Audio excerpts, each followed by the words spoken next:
mais ambiciosos aí com o estudo. Bom, de qualquer maneira também, qualquer dúvida, só entrar em contato que eu atendo do jeito e do tempo que eu puder aqui, tá? Então, veja bem, a primeira discussão que foi colocada para vocês foi sobre os biomas, né? Então, ah, acho que a questão que a gente poderia colocar aqui, primeiro entender o que é um bioma, né? E por que a gente estuda isso na geografia, assim também como estuda na própria biologia, né? E aí, partindo desse pressuposto, a primeira coisa que é importante vocês lembrarem é o seguinte: por se tratar de vegetação, de plantas, né, de seres vivos, na verdade, o que a gente chama de biogeografia, é preciso lembrar que a vida só acontece a partir da interação de diversos elementos que são imprescindíveis a ela. A gente está falando de água, solo, a própria temperatura, clima, né? Então, na medida em que você tem a relação entre os diferentes componentes do ambiente, ou seja, aqueles elementos que contribuem para a vida da terrestre, ou que a gente chama de biodiversidade, né? Você vai estabelecer ali diferentes perfis, diferentes características, e aí, consequentemente, vai ser criado um conjunto, né? Um ecossistema adaptado àquele ambiente. Por exemplo, a gente tem animais e plantas que vão viver em ambientes extremamente áridos, como é o caso dos desertos.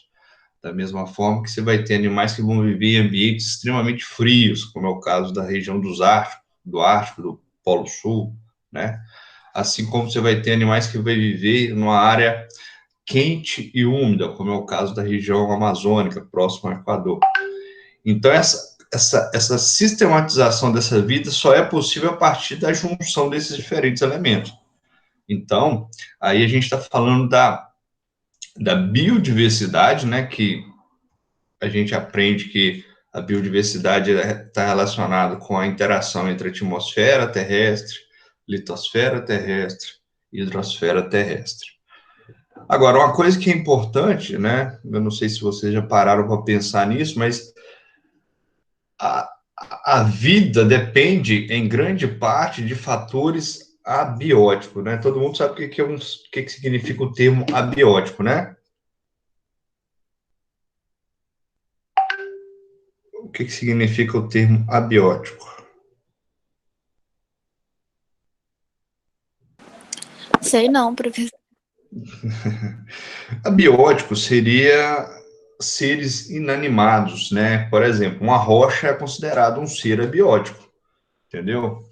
Então, a gente olhando por um lado um pouco mais complicado, né? Como eu gosto de complicar a vida dos meus alunos, é, é interessante você pensar que, por exemplo, você só tem a vida acontecendo no planeta porque você depende também de fatores abióticos, né? Então, nesse caso, a geodiversidade, né? Ou seja, o relevo, a geologia, o solo, tudo isso também contribui para a formação da vida, né?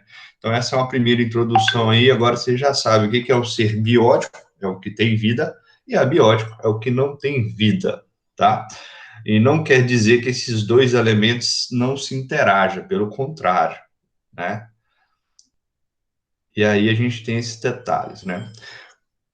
Quando a gente olha as diferentes vegetações no planeta, né? Como eu falei, você vai ter áreas com florestas densas, vegetação rasteira, vegetação adaptada a clima semiárido, árido, né?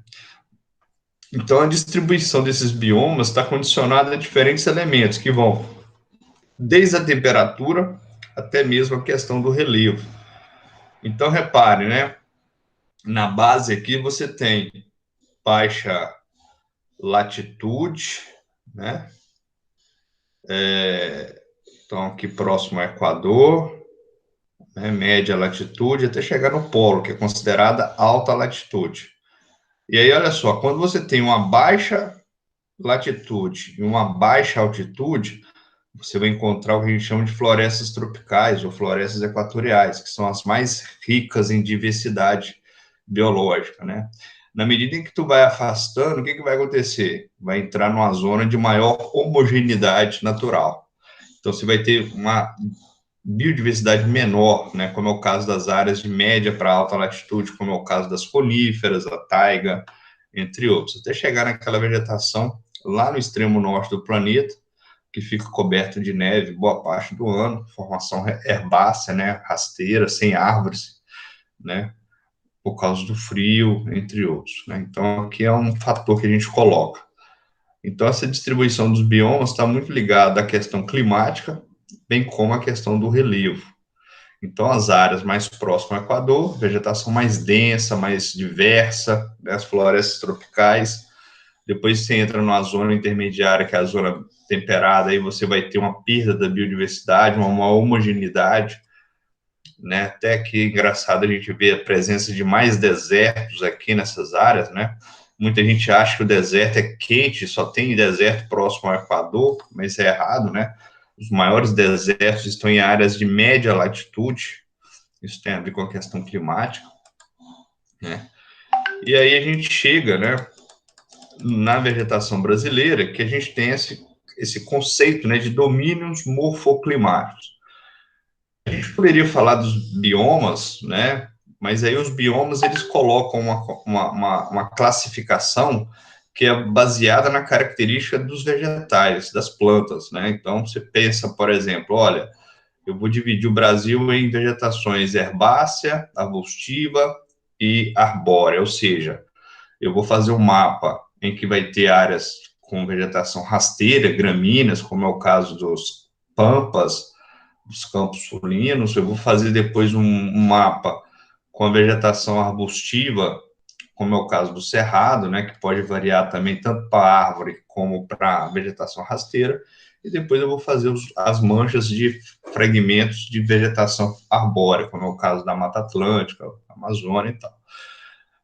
Vou falar, por exemplo, de características das plantas, se perdem folha no inverno, se não perde e tal. Mas no caso aqui, os domínios morfoclimáticos, eles vão além dessa questão da classificação vegetal. E o Aziz Abissab, ele cria esse conceito pensando em 6 elementos, né? Então, ele pega ali solos, vegetação, relevo, hidrografia, clima, entre outros, e a partir da interação desses elementos, ele cria um mapa com essas 6 paisagens naturais. Então, aqui a Amazônia, o Cerrado, Caatinga, as araucárias, os mares de morro e as pradarias, e aqui no meio aqui as faixas de transição. Na verdade, agora está saindo um novo mapa que vai ampliar isso. De vez de ser 6 paisagens, vão ser 9 paisagens naturais. O livro foi publicado em 2019 e esse livro deve começar a ser usado nas próximas publicações principalmente de livro didático, né? Então já é uma atualização disso. Ainda não está muito difundido porque foi publicado em inglês ainda esse livro. Mas aqui já dá para a gente ter um caldo de como é que seria isso na prática, né? Então, qual que é a visão que você tem da Amazônia? A Amazônia aqui seria as florestas de terras baixas, né? Então, por que florestas? Você tem aqui as árvores, né, perenes, árvores de 30, 40, 80 metros, raízes mais superficiais, né? Você tem aqui também a variação de mata de igapó, terra firme, várzea, né? Ou seja, você tem uma parte da Amazônia que as árvores não são alagadas, uma parte nos meses de mais chuva elas alagam, e tem uma parte que as plantas vivem basicamente dentro da água, né? Que é chamada de mata de igapó, ou floresta úmida, floresta alagada. E então você tem essa variação, predomínio de planície, né? Mas também tem os planaltos aqui na parte norte, na parte sul. Então você tem essa característica. Uma coisa que é sempre legal lembrar desse assunto, pessoal, é pensar que qual o impacto ambiental que essas áreas vão receber. Então, a Amazônia hoje é uma área de expansão agrícola, mineração, grandes projetos hidrelétricos, então tudo isso contribui para o desmatamento. E esse desmatamento faz com que você pense nos impactos disso. né? Então, você tem aqui diminuição de chuvas, por causa da diminuição da evapotranspiração, perda de biodiversidade, conflitos socioambientais, entre tantos outros, tá? Então, é sempre bom pensar nisso. Depois que a gente tem o cerrado, né? O cerrado é um bioma que é sempre cobrado em prova de vestibular. Aqui a gente tem uma floresta, uma vegetação que varia de áreas rasteiras, gramíneas, passando por alguns bosques, né, de florestas, até chegar no que a gente chama de cerradão e as matas de galeria, que são aquelas matas próximas aos rios. É uma área de extrema biodiversidade, alto potencial hidrológico, muito importante porque ela está dentro de áreas de grandes bacias hidrográficas, Tocantins, Araguaia, entre outros, né? E nos últimos 40, 50 anos foi uma área que perdeu vegetação por causa da revolução agrícola, né? Ou seja, a Revolução Verde permitiu que se usasse essa região para a produção de grãos, milho, soja, entre outros. Então, mais de 70% já foi desmatado, né? Então, a gente tem um custo ambiental muito grande. As queimadas aqui são muito recorrentes por causa da variabilidade climática, né? Então, você tem 6 meses de chuva, 6 meses de inverno. E no inverno, o tempo fica mais seco, mais árido. Isso tem a ver com a característica do clima tropical continental que a gente tem na região. Então, em alguns casos, pode ocorrer queimadas tanto naturais, quanto também é muito comum, infelizmente, queimadas criminosas, né? Então, é um bioma muito, um domínio morfoclimático muito cobrado. Relevo predominantemente planaltos, né? Além das chapadas e chapadões, uma área que você tem a constituição de solos bem profundos, desenvolvidos, pobres em minerais, que é o caso dos latossolos, né, mas que permite uma correção química, e dentro dessa correção química tem um processo chamado de calagem, que é basicamente diminuir a acidez do solo, permitindo assim um aproveitamento econômico com a agricultura.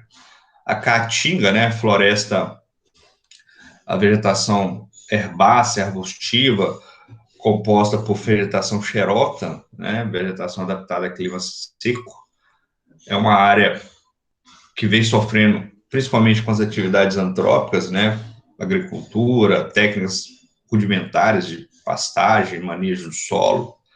E aqui a gente tem um problema que acontece, que é a desertificação. Essa desertificação é potencializada pela degradação ambiental. Então, você tem as atividades antrópicas, mais a característica do clima da região, que é marcada por um clima tropical semiárido, com chuvas concentradas em 4, 5 meses do ano. Você tem pouca infiltração no solo, né? Porque aqui você tem 70% composta por escudos cristalinos, né? Vocês lembram o que é um escudo cristalino?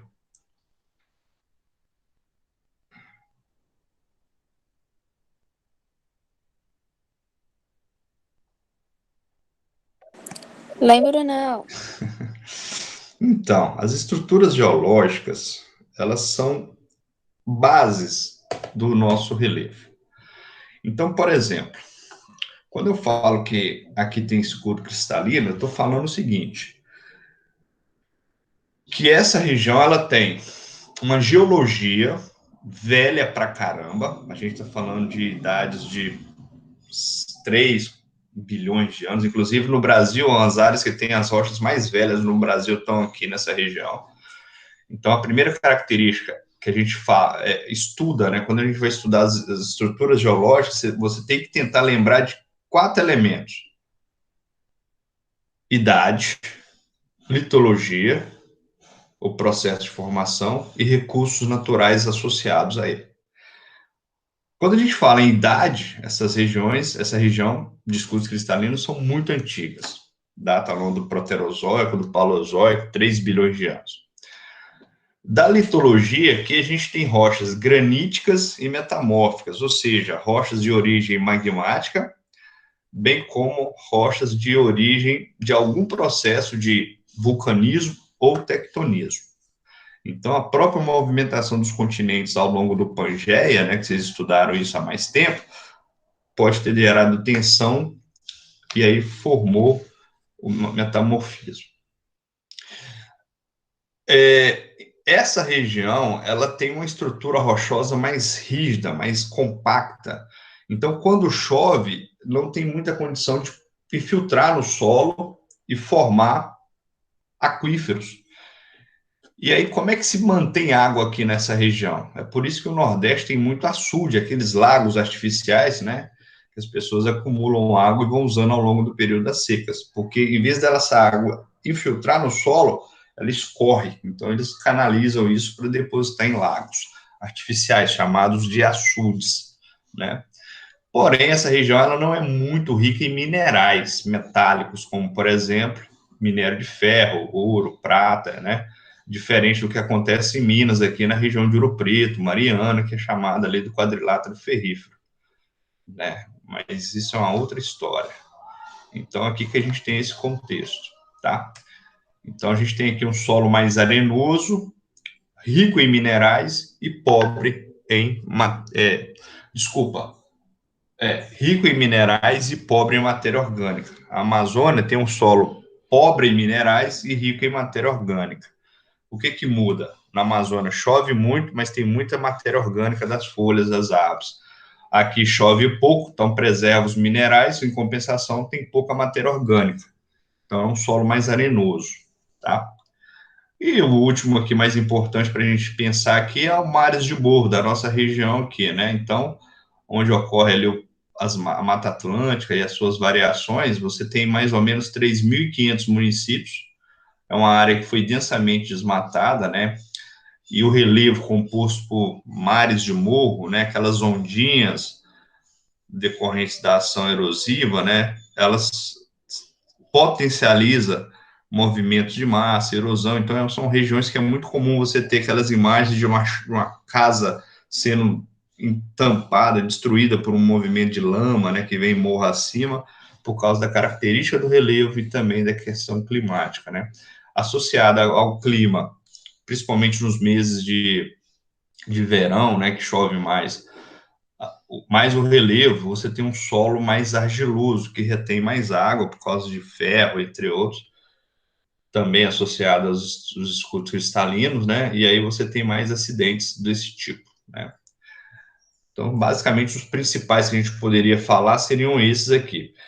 Aí a gente tem aqui algumas imagens, né, das florestas de terras baixas da Amazônia, né? A lembrar que o processo de ocupação do território brasileiro foi degradando esses biomas, então, desde o ciclo econômico lá do pau-brasil, a cana-de-açúcar, né? É preciso lembrar desses fatores históricos também, né? Aí uma imagem do cerrado, que vocês estão vendo aqui, o que, que seria o cerrado clássico, né?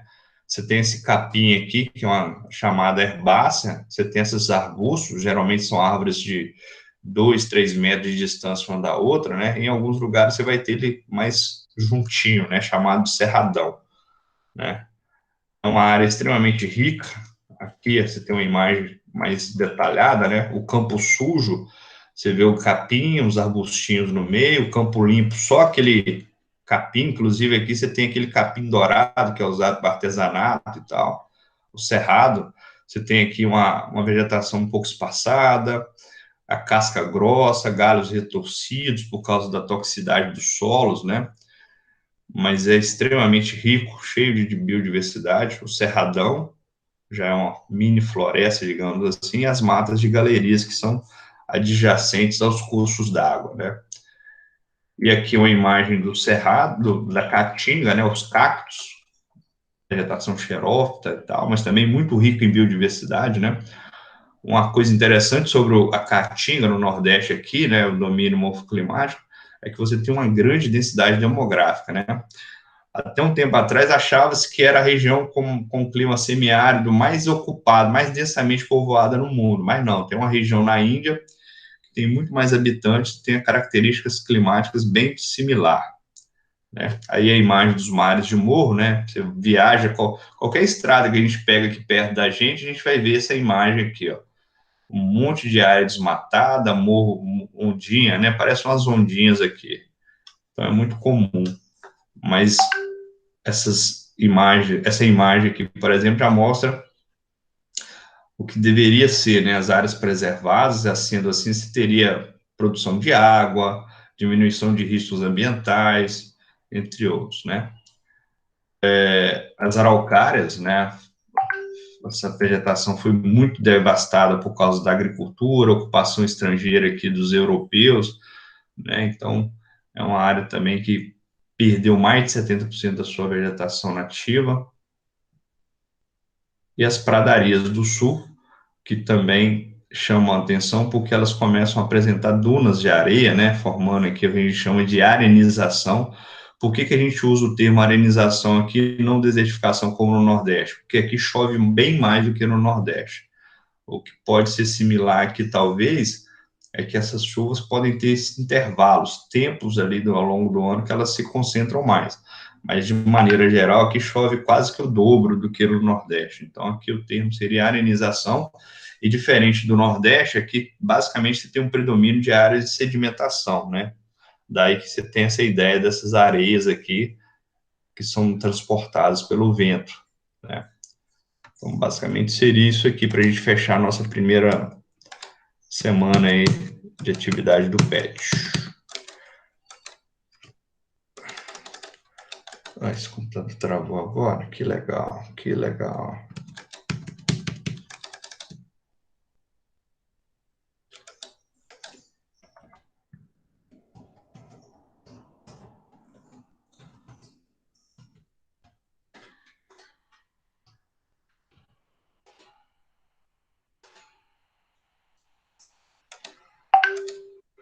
Fechar isso aqui.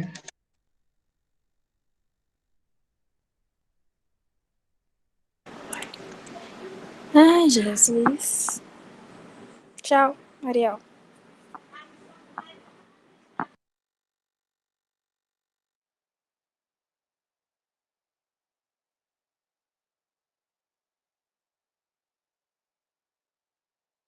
Ó, fechou, travou tudo aqui, galera. Desculpa.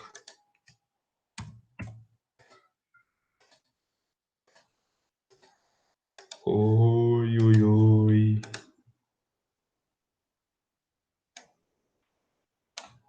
Oi. Alô, segundo ano. Fechou a apresentação também? Acho que sim, fechou. Tinha fechado aqui. Mas eu vou abrir de novo aqui e tal. Vocês chegaram a ver até a parte dos campos sulinos, né? Uhum. Então pronto. Então eu vou fechar aqui.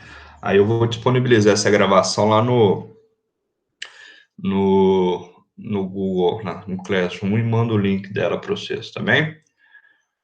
Qualquer coisa é só falar. Aí depois a gente volta com a segunda parte da aula aqui. Eu mando o link para vocês. Alguma questão?